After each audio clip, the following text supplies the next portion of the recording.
संतोषी माता की जय। शुक्रवार व्रत कथा। एक बुढ़िया थी, उसके 7 पुत्र थे। 6 कमाने वाले, एक निकम्मा था। बुढ़िया माँ 6 पुत्रों की रसोई बनाती, भोजन कराती, जो बचता सो 7वें को दे देती। परंतु वह बड़ा भोला था, मन में कुछ विचार न करता था।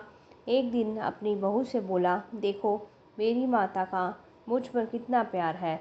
वह बोली, क्यों नहीं, सबका जूठा बचा हुआ तुमको खिलाती है। वह बोला, मैं जब तक अपनी आंखों से ना देख लूँ मान नहीं सकता। बहू ने कहा, देख लोगे तब तो मानोगे। कुछ दिन बाद बड़ा त्योहार आया। घर में 7 प्रकार के भोजन और चूरमे के लड्डू बने।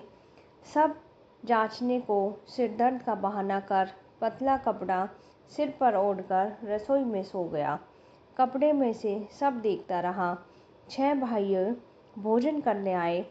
उसने देखा माँ ने उनके लिए सुंदर सुंदर आसन बिछाए, 7 प्रकार की रसोई परोसी। वह आग्रह करके उन्हें जिमाती थी और वह देखता रहा। 6 भाई भोजन करके उठे, तब झूठी थालियों में से लड्डुओं के टुकड़े उठाकर एक लड्डू बनाया। जूठन साफ करके माँ ने उसे पुकारा, उठ बेटा, 6 भाई भोजन करके गए, अब तू ही बाकी है, उठ ना, कब खाएगा। वह कहने लगा, माँ मुझे भोजन नहीं करना, मैं परदेश जा रहा हूँ। माता ने कहा, कल जाता हो तो आज चला जा। वह बोला, हाँ हाँ आज ही जा रहा हूँ। यह कहकर वह घर से निकल गया। चलते समय बहू की याद आई। वह गौशाला में कंडे ताप रही थी। जाकर बोला, हम जावे परदेश को, आवेंगे कुछ काल बाद।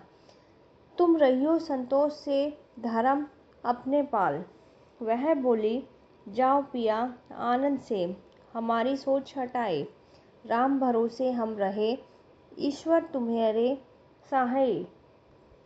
देवी निशानी आपनी देख धरु मन धीर, सुधी हमारी ना विसारियो, रखियो मन गंभीर। वह बोला, मेरे पास तो कुछ नहीं है, यह अंगूठी है सो ले लो और अपनी निशानी मुझे दे दो। वह बोली, मेरे पास क्या है, यह गोबर भरा हाथ है। यह कह उसकी पीठ में गोबर के हाथ की थाप मार दी। वह चला गया। चलते चलते दूर देश में पहुंचा। वहाँ एक साहूकार की दुकान थी। वहीं जाकर कहने लगा, भाई मुझे नौकरी पर रख लो। साहूकार को ज़रूरत भी थी। बोला, रह जा। लड़के ने पूछा, तनख्वाह क्या दोगे। साहूकार ने कहा, काम देखकर दाम मिलेंगे। साहूकार की नौकरी मिली। वह सवेरे ही उठकर रात तक नौकरी करने लगा। कुछ दिनों में साहूकार का सारा लेन देन का हिसाब, ग्राहकों को माल बेचना और सारा काम करने लगा। साहूकार के बहुत सारे नौकर थे। सब चक्कर खाने लगे, यह तो बहुत ही होशियार है। सेठ ने भी काम देखा और कुछ ही महीनों में उसे आधे मुनाफे का साझीदार बना लिया और कुछ ही वर्षों में नामी सेठ बन गया। मालिक सारा कारोबार उसके ऊपर छोड़कर बाहर चला गया। अब बहू पर क्या बीती सुनो। सास ससुर उसे दुख देने लगे। सारी गृहस्थी का काम करा के उसे लकड़ी लेने जंगल में भेजते। घर की रोटियों के आटे से जो भूसी निकलती है, उसकी रोटी बनाकर रख दी जाती और फूटी नारियल की नरेली से पानी। इस तरह दिन बीतते रहे। एक दिन वह लकड़ी लेने जा रही थी तो रास्ते में बहुत सी स्त्रियां संतोषी माता का व्रत करती दिखाई दी। वह वहां खड़ी हो कथा सुन बोली, बहनों तुम किस देवता का व्रत करती हो, इसके करने से क्या फल मिलता है, इस व्रत के करने की क्या विधि है। यदि तुम अपने इस व्रत का विधान मुझे समझा कर कहोगी तो मैं तुम्हारा बड़ा एहसान मानूंगी। तब उनमें से एक स्त्री बोली, सुनो, यह संतोषी माता का व्रत है। इसके करने से निर्धनता दरिद्रता का नाश होता है, लक्ष्मी आती है, मन की चिंताएं दूर होती है, घर में होने से मन को सुख, प्रसन्नता, शांति मिलती है। व्रत के दिन घर में खटाई कोई ना खावे। यह सुनकर बहू जल्दी रास्ते में लकड़ी के बोझ को बेच दिया और उन पैसों से गुड़ चना ले माता के व्रत की तैयारी कर आगे चली और सामने मंदिर देख पूछने लगी, यह मंदिर किसका है? सब बच्चे कहने लगे, संतोषी माता का मंदिर है। ये सुनकर माता के मंदिर में जा माता के चरणों में लेटने लगी। दीन हो विनती कर लगी, माँ मैं मूर्ख हूँ, व्रत के नियम कुछ नहीं जानती हूँ, मैं बहुत दुखी हूँ। हे माता जगत जननी, मेरा दुख दूर करके मैं तेरी शरण में हूँ। माता को दया आई। एक शुक्रवार बीता कि दूसरे शुक्रवार को ही इसके पति का पत्र आया। तीसरे को उसका भेजा पैसा भी आ पहुँचा। यह देखकर जेठानी मुंह सिकोड़ने लगी, इतने दिनों में इतना पैसा आया, इसमें क्या बड़ाई है। लड़के ताने देने लगे कि काकी के पत्थर आने लगे, रुपया आने लगा, अब तो काकी की खातिर बढ़ेगी, अब तो काकी बुलाने से भी नहीं बोलेगी। बेचारी सरलता से कहती, भैया पत्थर आवे, रुपया आवे तो हम सब के लिए अच्छा है। ऐसा कहकर आंखों में आंसू भर के संतोषी माता के मंदिर में आकर मातेश्वरी के चरणों में गिर कर रोने लगी। माँ मैंने तुमसे पैसा नहीं, मुझे पैसे से क्या काम है, मुझे तो अपने सुहाग से काम है। मैं तो उन्हें स्वामी के दर्शन और सेवा मांगती हूँ। तब माता ने प्रसन्न होकर कहा, जा बेटी तेरा स्वामी आएगा। ये सुन खुशी से बावली हो घर के कामकाज करने लगी। जब संतोषी माँ विचार करने लगी, इस भोली पुत्री से मैंने कह तो दिया कि पति आवेगा, आवेगा कहाँ से? वह तो इसे सपन में भी याद नहीं करता, उसे याद दिलाने के लिए मुझे जाना पड़ेगा। इस तरह माता बुढ़िया के बेटे के सपन में जाकर बोली, साहूकार के बेटे सोता है या जगता है? वह बोला, माता सोता भी नहीं हूँ, जागता भी नहीं हूँ, बीच में ही हूँ। ओहो क्या आज्ञा है? माँ कहने लगी, तेरा घर बार कुछ है या नहीं है? वह बोला, मेरा सब कुछ है, माँ बाप भाई बहन बहू, क्या कमी है? माँ बोली, भोले पुत्र तेरी स्त्री घोर कष्ट उठा रही है, तेरे माँ बाप उसे दुख दे रहे हैं, वह तेरे लिए तरस नहीं है क्या? तू उसकी सुधि ले। वह बोला, माता यह तो मुझे मालूम है, परंतु जाऊं कैसे? परदेश की बात है, लेन देन का कोई हिसाब नहीं है, जाने का कोई रास्ता नजर नहीं आता, कैसे चला जाऊं? माँ कहने लगी, मेरी बात मान, सवेरे नहा धोकर माता का नाम ले, घी का दीपक जला, दंडवत कर दुकान पर जा बैठना, देखते ही देखते तेरा लेन देन चुक जाएगा, माल बिक जाएगा, साँझ होते होते धन का ढेर लग जाएगा। तब सवेरे बहुत जल्दी उठ उसने लोगों से अपने सपने की बात कही। वे सब उसकी बात सुनकर अनसुनी कर दिल लगी उड़ाने लगे, कहीं सपने भी सच होते हैं। एक बूढ़ा बोला, देख भाई मेरी बात मान, इस तरह साँझ झूठ करने के बदले देवता ने जैसा कहा है वैसा ही करना, तेरा इसमें क्या जाता है? अब बूढ़े की बात मानकर नहा धोकर संतोषी माता को दंडवत करके घी का दीपक जला दुकान पर जा बैठा। थोड़ी देर में क्या देखता है कि देने वाले रुपया लाए, लेने वाले हिसाब लेने लगे। कोठे में भरे सामानों के खरीदार नग दाम में सौदा करने लगे। शाम तक घर में धन का ढेर लग गया। माता का यह चमत्कार देख के खुश होके मन में माता का नाम ले घर जाने के वास्ते गहना कपड़ा खरीदने लगा और वहाँ के काम से निपट कर तुरंत रवाना हुआ।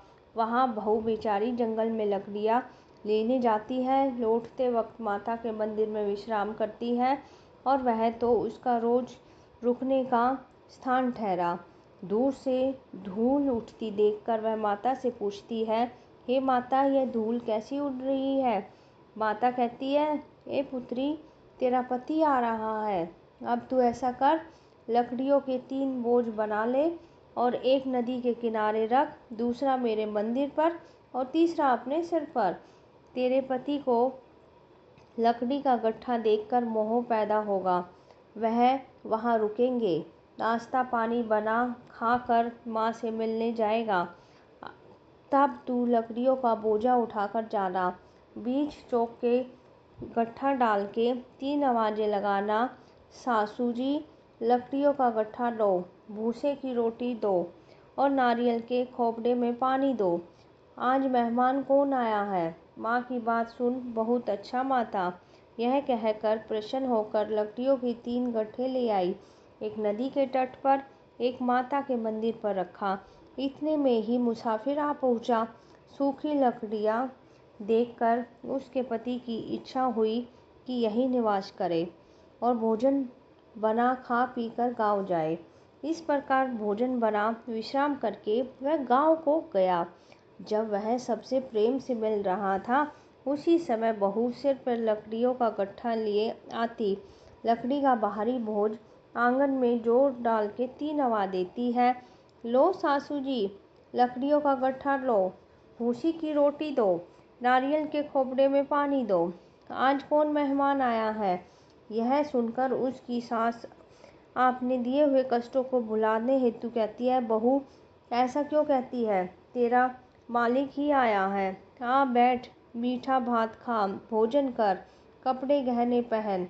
इतने में आवाज़ सुनकर उसका स्वामी बाहर आता है और अंगूठी देख व्याकुल होकर माँ से पूछता है, माँ यह कौन है? माँ कहती है, बेटा यह तेरी बहू है। आज 12 वर्ष हो गए हैं जब से तू गया है, तब से सारे गांव में जानवर की तरह भटकती रहती है, काम काज घर का कुछ नहीं करती है, 4 समय आकर खा जाती है। अब तुझे देखकर भूसी की रोटी और नारियल के खोपड़े में पानी मांगती है। वह लज्जित होकर बोला, ठीक है माँ, मैंने इसे भी देखा है और तुम्हें भी देखा है। अब मुझे दूसरे घर की ताली दे, उसमें रहूं। तब माँ बोली, ठीक है बेटा, तेरी मर्जी, कहकर ताली का गुच्छा पटक दिया। उसने ताली ले दूसरे कमरे में, जो तीसरी मंजिल के ऊपर था, खोल कर सारा सामान जमाया। एक ही दिन में वहाँ राजा के महल जैसा ठाट बाट बन गया। अब क्या था, वे दोनों सुखपूर्वक रहने लगे। इतने में अगला शुक्रवार आया। बहू ने अपने पति से कहा कि मुझको माँ का उद्यापन की तैयारी करनी है। वह तुरंत ही उद्यापन की तैयारी करने लगी। फिर जेठ के लड़कों को भोजन के लिए कहने लगी। उन्होंने तुरंत मंजूर कर लिया, परंतु पीछे जेठानी बच्चों को सिखाती है, देखो रे, भोजन के समय खटाई मांगना, उससे उसका उद्यापन पूरा ना हो। लड़के जीमने आए, खीर पेट भर कर खाई, परंतु याद आते ही कहने लगे, हमें कुछ खटाई दो, खीर खाना हमें भाता नहीं है, देखकर अरुचि उत्पन्न होती है। बहू बोली, खटाई किसी को नहीं दी जाएगी, यह तो संतोषी माता का प्रसाद है। लड़के उठ खड़े हुए बोले, पैसे लाओ। भोली बहू कुछ नहीं जानती थी, सो उन्हें पैसे दिए। लड़के उसी समय उठ इमली लाकर खाने लगे। यह देखकर बहू पर माताजी ने कोप दिया। राजा के दूत उसके पति को पकड़कर ले गए। जेठ जेठानी मन माने खोटे वचन कहने लगे। लूट लूट कर धन इकट्ठा करके लाया था, सो राजा के दूत उसको पकड़ कर ले गए। अब सबको मालूम पड़ जाएगी जब जेल की मार खाएगा। बहू से वचन सहन नहीं हुए। वह रोती रोती माता के मंदिर में गई। हे माता, तुमने ये क्या कर दिया? हंसाकर अब क्यों रुलाने लगी है? माता बोली, पुत्री, तूने उद्यापन तो मेरा व्रत भंग कर दिया, इतनी जल्दी सब बातें भूल गई। वह कहने लगी, माता, भूली तो नहीं हूँ, ना कुछ अपराध किया है, मुझे तो लड़के ने भूल में डाल दिया, मैंने भूल से ही उन्हें पैसे दे दिए, मुझे क्षमा करो। माँ बोली, ऐसी कहीं भूल होती है? वह बोली, माँ मुझे माफ़ कर दो, मैं फिर तुम्हारा उद्यापन करूँगी। माँ बोली, अब भूल जा पुत्री, मालिक तुम्हें रास्ते में ही आता मिलेगा। वह घर को चली, राह में पति आता मिला और उसने पूछा, तुम कहाँ गए थे? वह कहने लगा, इतना धन जो कमाया था उसका टैक्स राजा ने मांगा था, वह भरने गया था। वह प्रसन्न होकर बोली, भला हुआ, अब घर चलो। कुछ दिन के बाद फिर शुक्रवार आया। वह बोली, मुझे माता का उद्यापन करना है। पति ने कहा, करो। फिर जेठ के लड़कों से भोजन को कहने लगी और जेठानी ने एक दो बातें सुनाई। लड़कों को सिखा दिया कि तुम पहले की तरह खटाई मांगने लगना। लड़के कहने लगे, हमें खीर नहीं भाता, जी बिगड़ता है, कुछ खटाई खाने को देना। वह बोली, खटाई खाने को नहीं मिलेगी, खाना हो तो खाओ। वह ब्राह्मण के लड़कों को लाकर भोजन कराने लगी। यथाशक्ति दक्षिणा की जगह एक एक फल उन्हें दिया। इससे संतोषी माँ प्रसन्न हुई और माता की कृपा होते ही 9वें मास उनको चंद्रमा के समान सुंदर पुत्र उत्पन्न हुआ और पुत्र को लेकर प्रतिदिन माता जी के मंदिर जाने लगी। माँ ने सोचा, वह रोज आती है, क्यों न मैं इसके घर चलूं, इसका आसरा देखूं तो सही। यह विचार करके माता ने भयानक रूप बनाया। गुड़ और चने से सभा मुख, ऊपर सूंड के समान होठ और उस पर मक्खियाँ भिनभिना रही थी। दहलीज में पाँव रखते ही उसकी सास चिल्लाई, देखो रे, कोई चुड़ैल आ रही है, लड़के इसे भगाओ, नहीं तो किसी को खा जाएगी। लड़के डरने लगे और चिल्लाकर खिड़की बंद कर ली। बहू रोशनदान से देख रही थी। प्रसन्नता से पागल होकर बोली, आज मेरी माता मेरे घर आई है, यह कहकर बच्चे को दूध पीने से हटाती है। इतने में सास का क्रोध फूट गया। बोली, इसे देख कैसे उतावली हुई है, जो बच्चे को पटक दिया। इतने में ही माँ के प्रताप से जहाँ देखो वहीं लड़के ही लड़के नजर आने लगे। वह बोली, माँ जी, जिनका मैं व्रत करती हूँ यह वही संतोषी माता है।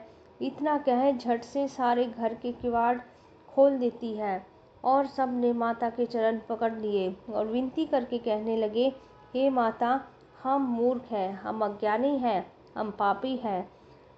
तुम्हारे व्रत की विधि हम नहीं जानते हैं।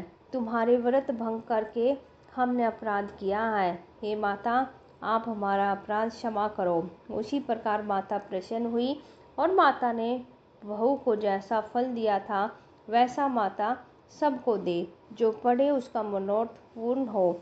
जय माँ संतोषी माँ।